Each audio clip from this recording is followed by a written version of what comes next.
Alright everyone, so as you guys can see, I have made my composition. It's a 1920 by 1080, just a simple composition, and in the composition I have 3 layers. So the very first thing that you're gonna do is you need to decide your colors. In this example, I will be using 3 colors mainly, that will be blue, white and black. And now it's time for me to like customize this simple design. So I will assume that you are also starting out with some kind of a design, like a really basic and a simple design, because everything that I'm going to show you in this video will be super basic and really easy, like a beginner can even follow on with this tutorial. Now we will start off with the customizing process. So first I like to put the text below our subject, real simple, and then we need to change the font. So for the font, in this case I'm going to use a font called Impact. So this is a really bold and kind of like a professional font that I like to use. Alright, perfect. And then I'm going to get my text tool, and then I'm going to highlight the first 2 letters just like that, and then I'm going to click on the fill in the properties tab, and then I'm going to change the color to blue color because that is the color scheme that I have selected. And then I'm going to click on the subject, and then I'm going to add effect called tritone, and then I'm going to click on the mid-tones, and then I'm going to change the color to a blue color. I mean, yeah, that looks pretty good in my opinion, so I'm just gonna leave it like that. So now we have a pretty basic and really cool design. Perfect. Now we are done with the design. Now it's time for us to do the fun part. Alright, so first I'm just gonna select the subject. I'm gonna pre-comp that. I'm gonna call this as subject. Alright, so after that, let's focus on the text animation. So in this case, I'm gonna use my favorite glitch text animation. So I will show you how you can make that actually, but before that, we will need to customize this text a little bit. So select the text layer, and then I'm gonna go to the animation composer tool. So this is a free tool, you guys can download it from the internet, and then go to starter presets in this tool, and go to the effects, text layers, like the folder, and select the last effect, right? It's called weekly position thing. Select that and click on the apply. So now just copy down my settings if you want the exact same look, but if not, you are free to add your own settings and everything. So change the intensity around 45 to 50, but in this case I'm going to change this to 47, the X position to around 1.5, and the Y to 2, and the angle to around 2.2.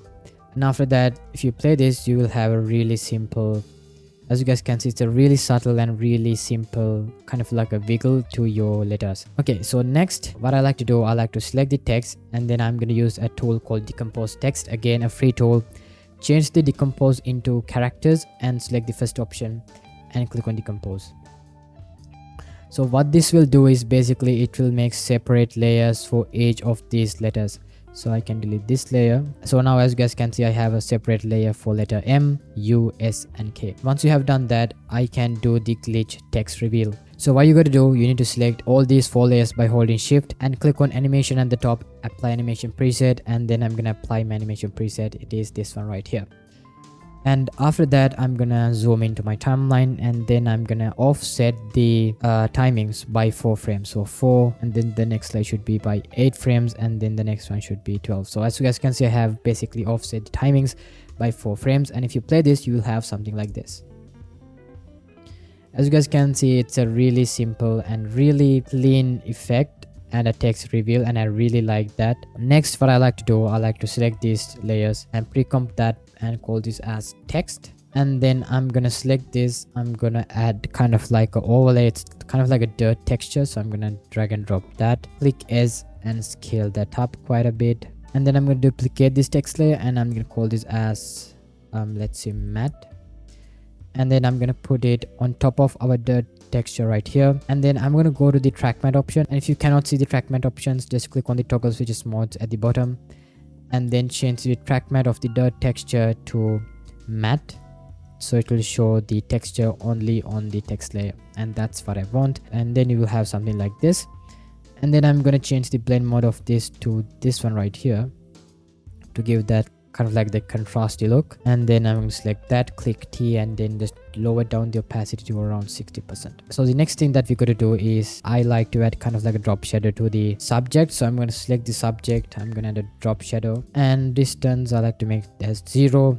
and increase the softness to around, I don't know, like 200, and the opacity to 70. So far, as you guys can see, this design looks super clean and super simple, right? And I really love simple and minimalistic designs, and that's why I'm just showing you how easy it is to make these edits.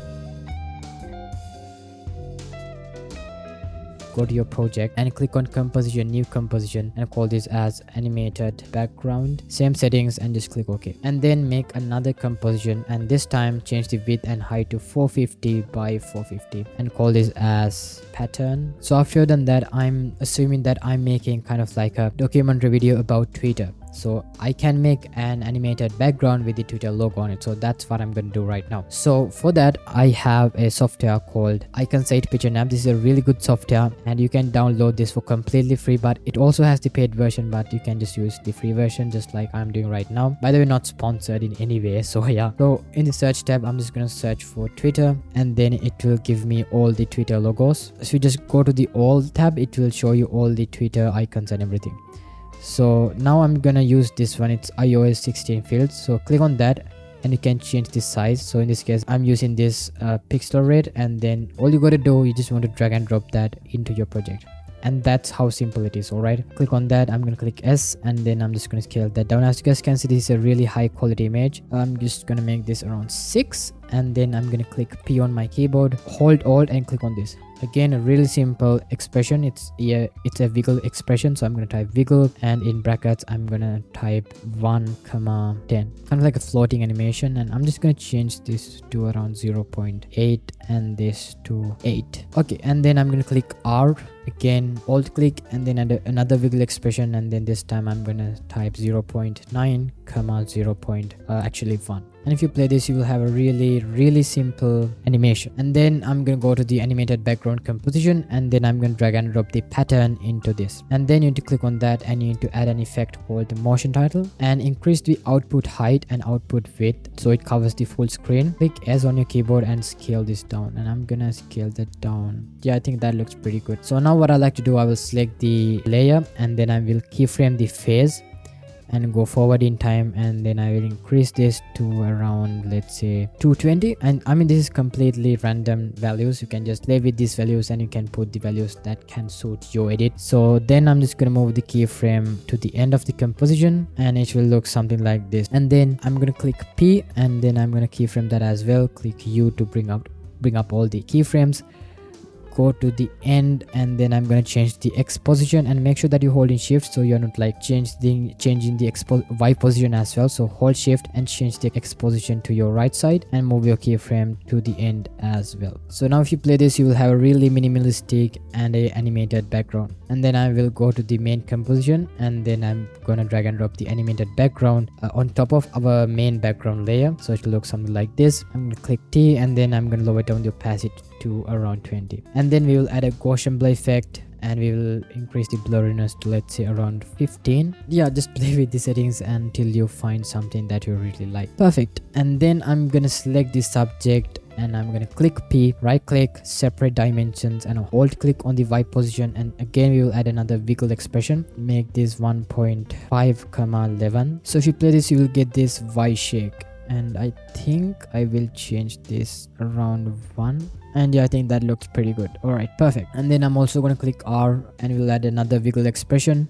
and this time we'll make this 0.5 comma 0.6. Alright, perfect. I think that looks pretty good. And if you watch Magnets Media, I really love that kind of like that wavy lines. So that's what I'm going to be making. So it's really simple. Just get the rectangle tool and double click on that, click P, and then I'm going to put it somewhere right there, put it below everything, but on top of these two layers. And then I'm gonna click the shape layer, and then I'm gonna change the fill to the same color. That looks pretty good. And add an effect called Tableau Displays. Alt click the evolution time, and then type time and 50.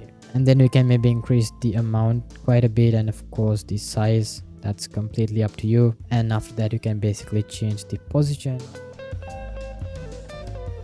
So now we will make some movement. So just make a null object and then just link all of these layers to this null object. And after that, click S on your keyboard, keyframe the scale, and we'll make this around somewhere there, and we'll increase the scale around 162. Click F9, go to my graph editor, and then I will make a graph something like. And yeah, once you play this, you will get this really simple zoom out animation. So then I'm gonna go to the beginning, and then I'm gonna click the subject, click P, keyframe the white position and move it where this keyframe ends, and I will change the white position downwards, and then I will copy this easy with this tool. So copy that and I will paste it right here, and then I will do the same to my text. So I'm gonna select these two layers, click P, change the position right here, the keyframe, sorry, and then change the position to top of the screen. So the text layers comes from the top of the screen and the subject comes from the bottom of the screen. And again, paste that, and we'll do the same thing to our wavy lines. So this will comes from the bottom,